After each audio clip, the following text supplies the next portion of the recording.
এখানে কফি খেয়ে আমরা বেরিয়ে পড়েছিলাম সিমলাপাল গঙ্গা মেলা যাওয়ার উদ্দেশ্যে। তো হঠাৎ করে একটা প্ল্যান হয়, দাদা গাড়ি নিয়ে রেডি, তো চলো বেরোনো যাক, ওখানে গিয়ে দেখা হচ্ছে। মেলার সামনে আমরা চলে এসেছি, এখানে গাড়ি পার্ক করব, তারপর ভিতরে যাই। চলো ভিতরটা তোমাদের দেখাচ্ছি। তো এন্ট্রির রাস্তা দিয়ে আমরা পৌঁছে গেলাম ভিতরে। তো ছিল প্রচুর ভিড় ছিল ওখানে, আর প্রচুর দোকান বসেছিল সেখানে। চলো আস্তে আস্তে তোমাদের সব কিছুই দেখাচ্ছি। এতটাই ভিড় ছিল যে চলতে চলতে বন্ধুর জুতোর লেসটাই খুলে গেল। তো সেটা বেঁধে নিয়ে আমরা একটার পর একটা দোকান দেখতে থাকছিলাম। যদি কিছু পছন্দ হয়, আমাদের খুব একটা পছন্দ হচ্ছিল না। বান্ধবীদের সাথে যাওয়ার এটাই একটা মজা, সব কিছু দেখে নাও কিন্তু কেনার দিকে কিছু নেই, কারণ পছন্দ সেভাবে হচ্ছিলো না। যেগুলো পছন্দ হচ্ছিলো সেগুলো খুব বেশি দাম বলছিল, তাই আমরা সেভাবে কোনো কিছু কিনিও নি। তোমরা এখানে জানাও তোমাদের কোনো কিছু পছন্দ হচ্ছে কিনা। এবার এখানে আমরা একটু আড্ডা মারছিলাম, বান্ধবীরা থাকলে আর কি যা হয় সেরকমই গল্পগুজল হচ্ছিল। দিয়ে প্রতিটা দোকানে আমরা ঘুরে ঘুরে দেখছিলাম। এখানে আমাদের কেনার বলতে কিচ্ছু ছিল না। এখানে বেশিরভাগই ছিল সব সাংসারিক জিনিস নিয়ে আমরাই কী করবো, তো সেরকমভাবে কিছু নিইনি। আর আমাদের যেগুলো জিনিসগুলো, সেই জিনিসগুলো খুব একটা আমার পছন্দ হয়নি, তাই কেনা হয়নি। আর বান্ধবীদের সাথে গেলে তো এইসব জিনিস আমার তো মনে হয় না কেনা হয় বলে, আমরা তো গল্প করতে করতে টাইম পাস করে দিই।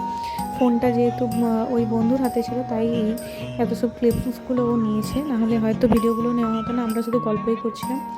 আর এটা ছিল আমাদের অকাতের মধ্যে, এটা একটু অকাতের বাইরেই ছিল জিনিসগুলো, কিন্তু যেখানে যে পরিমাণে দামটা ছিল সেই পরিমাণে জিনিসগুলো ছিল না। এটা হচ্ছে আমাদের অকাতের জিনিস, কিন্তু এখানে এতটাই ভিড় ছিল যে আমরা ভিতরে ঢুকতেই পারিনি, তাই আমরা সেখান থেকে বেরিয়ে পড়েছিলাম। কাপলদের মাঝে যখন আমি একা থাকি তখন এরকমই হয়, কাপলরা এরকমভাবে ঘুরে আর আমি পেছনে একা ঘুরতে থাকি।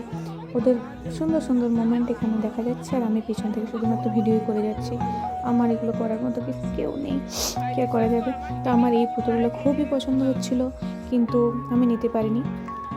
যাই হোক, তোমরা যদি কেউ আমার পরিচিত কেউ দেখে থাকো তো আমাকে অবশ্যই একটা গিফট করো, আমার খুব পছন্দ হয়েছিল এগুলো। এবারে এটা হচ্ছে আমার সবচেয়ে ফেভারিট জিনিস, কিন্তু এখানে আমাদেরকে চাপতে দিল না, কারণ আমাদের নাকি এই এজ অনেক বেশি হয়ে গেছে, আমরা বড় হয়ে গেছি। কিন্তু কি বলো, বড় হলে কি সব ইচ্ছে করে না এগুলো চাপতে? তোমরাই বলো, এগুলো তোমাদের ইচ্ছে করে না চাপতে? আর এগুলোতে ইচ্ছে করে চাপিনি, অনেকটাই রাত হয়ে গেছিলো, কারণ এবার বাড়ি চলে আসতে হতো। তাই ওখান থেকে এইসব কাজ সেরে আমরা একটু খেতে চলে গেছিলাম, কারণ অনেকক্ষণ থেকে খাইনি। তারপর ওখানে খেয়েছিলাম পাপড়ি চাটটা মোটামুটি ছিল, খুব একটা ভালো লাগেনি। তারপর রোল খেয়েছিলাম, সেখানে আমার এক্সপ্রেশন থেকে বুঝতে পারছো যে একটু ভালো লাগেনি। যে রুটিটা হয় সেটা খুব মোটা ছিল, তার জন্য ভালো লাগেনি। বাকি ভিতরের যে স্টাফিং যেটা ছিল সেটা ভালো ছিল। তারপর এখানে হরিনাম হচ্ছিলো, হরিনামটা দেখে আমরা ওখান থেকে বেরিয়ে পড়েছিলাম মোমোর খোঁজে, কারণ আমি সিমলাপাল গেছি মানে মোমো খাবোই। কিন্তু মোমো যেখানে দোকানে পাওয়া যায় সেখানে আমি পাইনি। তারপরে রাস্তার ধারে এটা পেয়েছিলাম, জাস্ট দারুণ ছিল। তোমরা যদি কোনোদিন সিমলাপাল যাও এই দোকানটা থেকে অবশ্যই এই ফ্রাইড মোমোটা খাবে, দারুণ টেস্ট। তারপর মায়ের জন্য স্টিম মোমো নিয়ে বাড়ি চলে আসছিলাম। এই রাতের বেলায় ঠান্ডা হাওয়াতে বাইকে আসার একটা আলাদাই মজা। তো আমরা গেছিলাম 4 জনে, 3টে দাদা আর কাকু ছিল, আর আমি গেছিলাম।